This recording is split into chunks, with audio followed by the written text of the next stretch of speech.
All right, welcome to Earth Science, everybody. So let's talk review. You're invited to the Earth Science Regents Review classroom, and that really is going to just kind of be this thing at the top here.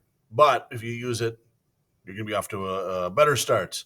So these 100 ways and 117 ways to pass the test, these have been passed around New York for years. They're like little quick hitters on just some ideas within the course. So bang through those once in a while. That's like very brief, quick things that'll just maybe pop some ideas back in your head.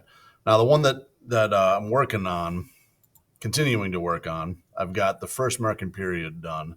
Is this thing? So some of the people in seventh and ninth period, we talked about this, and could be great. So let's see how it works. Over here, you've got the table of contents for all of this review. This is like a mini page packet. I don't know how many pages, a whole bunch, right? You can scroll down and just read them, but this also is all hot linked. Now, I didn't make this. This is somebody else's work. But let's say I wanted to learn about orbits. So you click orbits and it just bangs you down the document right to where orbits is. And you can pick up with some of that, right?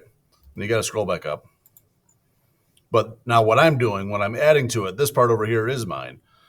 So what I'm doing is taking your old classworks that we've done throughout the course of the year. And there's the first marking period ones. I'll add the others later.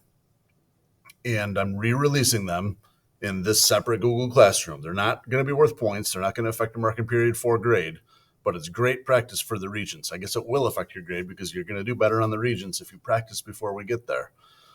And as you know, everything that I've done, every one of these classworks is Regents questions, Regents questions, Regents questions. So you can like click that, go down, read the blurb, go to that, try the quiz, see how it goes. And, if it goes well, great. And if not, go back and read this more. Do that again. Email me questions. We can talk or we can meet.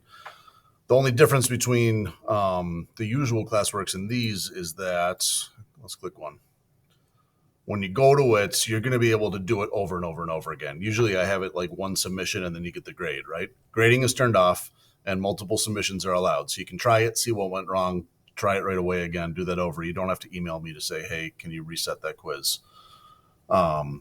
If that doesn't work, let me know. I think I set them all up right, but chances are I've made at least one mistake. And they like correlate with these pretty strongly. So, I mean, is every single question exactly covered by this other teacher and by me? Maybe not, but this will at least give us like 10 questions of practice over and over and over again. All right. So give that a go. I'll get the other ones filled in next week, depending on when you're watching this. And I think it'll be great. I mean, it's free practice. It's not mandatory. I'm not going to force anybody to do it. But if you take some time on your own and review questions, you're going to be off to a good start.